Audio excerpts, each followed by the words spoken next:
हाय, कैसे हो? मस्त बढ़िया।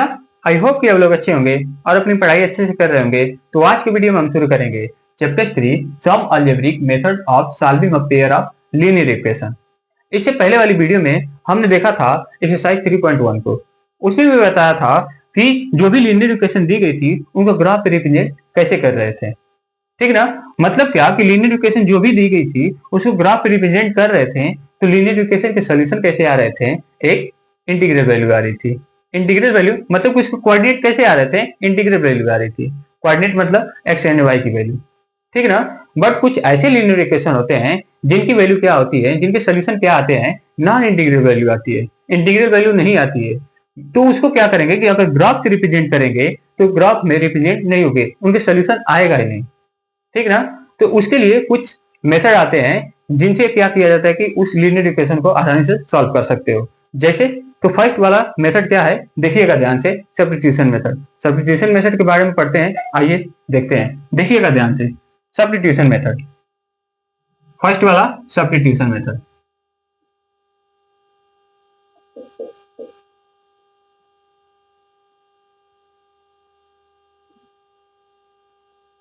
सब्स्टिट्यूशन मेथड, सब्स्टिट्यूशन मेथड, देखिएगा ध्यान से कि सब्स्टिट्यूशन मेथड क्या बताता है। हम इस मेथड को सीखने के लिए एग्जांपल से देखेंगे, देखिएगा एग्जांपल से। 7x minus 15y is equal to 2, ये फर्स्ट इक्वेशन हो गया। ठीक, और सेकेंड वाला देखिएगा, x plus 2y is equal to 3, ये सेकेंड इक्वेशन हो गया। ठीक ना? स्टेप 1 में देखिएगा कि हम सब्स्टिट्यूशन मेथड में कैसे सॉल्व करते हैं इन इक्वेशन को, देखिएगा ध्यान से। स्टेप 1 में राइट इन वन वेरिएबल, भाई ध्यान से देखते जाइएगा, आपको बहुत आसानी से समझ में आ जाएगा। देखिएगा, राइट इन वन वेरिएबल मतलब कि इसमें से कोई भी इक्वेशन को उठाओ और उसको क्या करो कि वन वेरिएबल्स में लिख दो। वन वेरिएबल्स में लिखने का मतलब क्या? देखो, जैसे यहाँ पे देखो कि ये वाला इक्वेशन, सेकेंड वाला इक्वेशन, ये फर्स्ट वाला इक्वेशन है, थोड़ा देखने में आसान लग रहा है। तो इसको क्या करो कि इसी को क्या कर दे रहे हैं कि वन वेरिएबल्स में लिख रहे हैं। जैसे देखो, x plus 2y is equal to 3, ये इक्वेशन है। तो यहां से क्या करो कि वन वेरिएबल्स में लिखोगे, मतलब कि इसको x को क्या करो कि इधर ही लेफ्ट साइड छोड़ दो और y को इधर लेकर चले जाओ, मतलब राइट साइड और लेकर चले जाओ। तो इक्वल के राइट साइड और लेकर जाओगे y को, 2y को, तो क्या होगा, x इज इक्वल टू, देखना ध्यान से, 3 माइनस, इधर प्लस है ना, तो इधर क्या करोगे कि माइनस करोगे तो इधर क्या हो जाएगा, -2y, ये होगा। मतलब कि इसको इधर लेकर जाओगे तो माइनस हो जाएगा। ठीक ना? अब देखो, इसको क्या कर दिया हूं मैं कि वन वेरिएबल्स में लिख दिया हूं। ठीक, इसको मैं मान लिया इक्वेशन 3। अब देखना सेकेंड स्टेप में, देखना क्या होगा। अब स्टेप सेकेंड में सब्स्टिट्यूट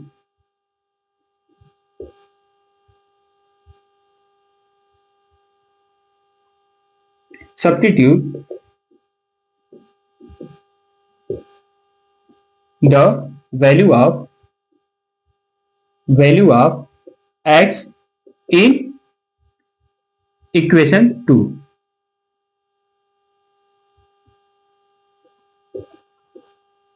इक्वेशन फर्स्ट। ठीक ना?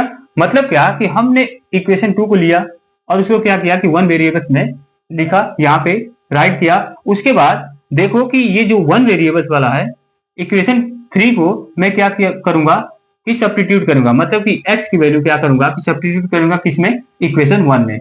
मतलब कि देखो, इक्वेशन 1 क्या है, 7x minus 15y is equal to 2, ये है फर्स्ट इक्वेशन। ठीक ना?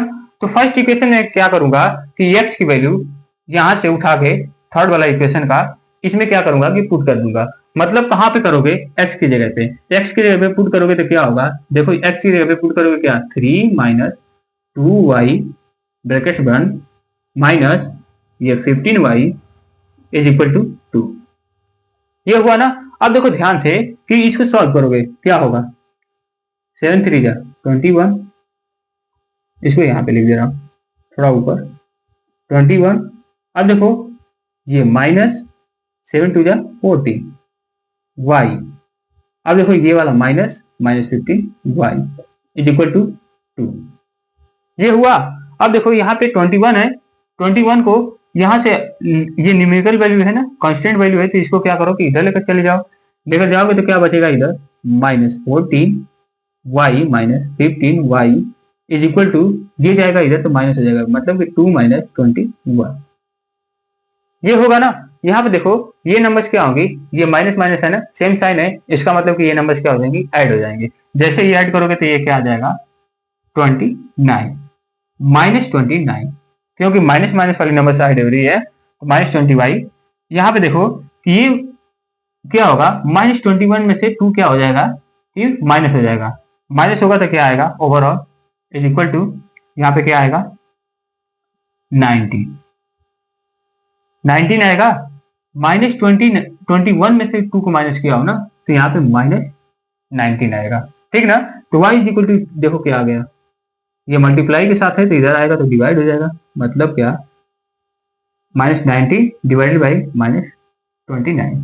ये देखो माइनस से माइनस कट गया, मतलब कि y की वैल्यू क्या आ गई, y की वैल्यू क्या आ गई 19 डिवाइडेड बाई 29, ये आ गया। ठीक ना। तो थर्ड स्टेप में देखना क्या करेंगे हम। स्टेप थर्ड, स्टेप थर्ड में सब्स्टिट्यूट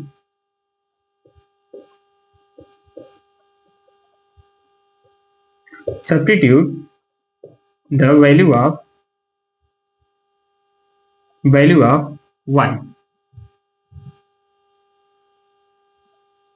in इक्वेशन 2। अब कहोगे कि यहाँ पे इक्वेशन 2 ही में क्यों मैं क्या y की वैल्यू सब्स्टिट्यूट कर रहा हूँ। आप चाहो तो किसी में भी कर सकते हो, बट मैं इसलिए कर रहा हूँ इसमें कि ये क्या है कि ये जो इक्वेशन है छोटा है, तो हमको सॉल्व करने में कम समय लगेगा, मतलब आसानी होगी। तो इसके वजह से हम क्या कर रहे हैं कि इक्वेशन 2 में सब्स्टिट्यूट कर रहे हैं। मतलब क्या कि y की वैल्यू सब्स्टिट्यूट करोगे तो ये क्या होगा, देखो इक्वेशन सेकंड क्या है, x + 2y is equal to 3 है, ये है ना। तो y की वैल्यू क्या करोगे कि यहाँ पे सब्स्टिट्यूट करोगे तो x + 2 into 19 divided by 29 is equal to 3। अब इसको जैसे ही सॉल्व करूंगा तो यहाँ पे देखो x है, इसको सॉल्व करो क्या होगा, ये इसमें मल्टीप्लाई हो जाएगा तो 90 2 जा 38 divided by 29 is equal to 3, ये आया। अब देखो कि x इज इक्वल टू क्या होगा, इसमें से मैं क्या करूंगा कि 38 डिवाइडेड बाई 29 इधर माइनस करूंगा तो इधर भी क्या हो जाएगा, माइनस हो जाएगा, मतलब इक्वल के दोनों साइड और माइनस करूंगा 38 डिवाइडेड बाई 29 से, तो इधर से क्या होगा कि ये हट जाएगा और इधर आ जाएगा तो क्या हो जाएगा 38 -38 डिवाइडेड बाई 29, ये आया। अब देखो इसको मैं क्या कर सकता हूँ 3/1 ऐसे लिख सकता हूँ, इसका एलसीएम लूंगा तो क्या आएगा 29। अब 29 में 3 का मल्टीप्लाई करो कितना होगा, कैरी 2, उसके बाद 3 2 जा 6 और 2 8 87 -38, ये आएगा, ये आएगा। ठीक ना, x की वैल्यू। अब इसमें से माइनस कर दो क्या आएगा, देखो ध्यान से क्या होगा 9, यहाँ पे 7 तो 4, 49 डिवाइडेड बाई 29 x की वैल्यू आ गई। देखो कितनी आसानी से आ गई, y और x की वैल्यू आ गई।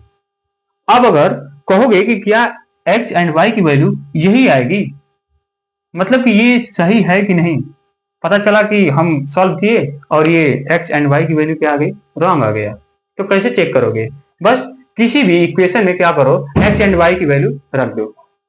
x एंड y की वैल्यू रखोगे तो क्या हो जाएगा, देखो सॉल्व करके देखो, सॉल्व करके देखो। मैं इसको मिटा दे रहा हूं, लिखना चाहते हो तो लिख लेना, मिटा दूं इसको, देखिएगा ध्यान से। x एंड y की वैल्यू जो आई है यहीं पे मैं कर दे रहा हूं, ज्यादा मिटाना नहीं पड़ेगा, देखिएगा ध्यान से। x एंड y की वैल्यू मैं क्या कर रहा हूं कि इक्वेशन सेकेंड में पुट कर रहा हूं। इक्वेशन सेकेंड में एक्स एंड वाई की वैल्यू पुट कर रहा हूं। X plus 2y is equal to 3, ये है ना। एक्स की वैल्यू क्या है 49 डिवाइडेड बाई 29 प्लस वाई की वैल्यू क्या है 19, मतलब ये क्या है 2 इंटू 19 डिवाइडेड बाई 29, यही है, इज इक्वल टू 3। मतलब कि 3 की इक्वल आना चाहिए। अगर एक्स एंड वाई की वैल्यू अगर हम क्या करेंगे कि ऐड करेंगे या सॉल्व करेंगे तो किसके इक्वल आना चाहिए 3 के इक्वल आना चाहिए। यहां पर देखो ध्यान से, इसको इसमें मल्टीप्लाई करेंगे क्या आएगा, इसको मल्टीप्लाई करेंगे तो 38 आ गया। अब देखो जब डिनोमिनेटर वाली नंबर सेम होती हैं तो न्यूमिनेटर वाली नंबर्स क्या हो जाती हैं आपस में ऐड हो जाती हैं। ऐड करो कितना आएगा 7 4 7 87, यही होगा ना। देखो ध्यान से 87 डिवाइड बाई 39। अब देखो इसको अगर मैं 3 से क्या करूंगा कि मल्टीप्लाई इसमें 3 से डिवाइड करूंगा, देखो 29 में 3 से डिवाइड करूंगा तो क्या होगा 29 3 बार में क्या हो जाएगा डिवाइड हो जाएगा। देख रहे हो 3 बार में क्या हो जाएगा डिवाइड हो जाएगा, मतलब कि देखो कि 3 आ गया तो 3 आ गया तो 3 इज इक्वल टू 3। यहाँ पे देखो ये इक्वेशन को क्या कर रहा है फॉलो कर रहा है, मतलब कि ये क्या है ये आंसर दोनों क्या है सही है। ठीक ना, बात समझ में आ रही है कि नहीं। तो अब हम देखेंगे सेकेंड मेथड नेक्स्ट वीडियो में। तब तक के लिए खुश रहे मस्त रहे और हाँ अपनी पढ़ाई जरूर करते रहिएगा। ठीक, तो मिलेंगे कल नेक्स्ट वीडियो में। ठीक, बाय।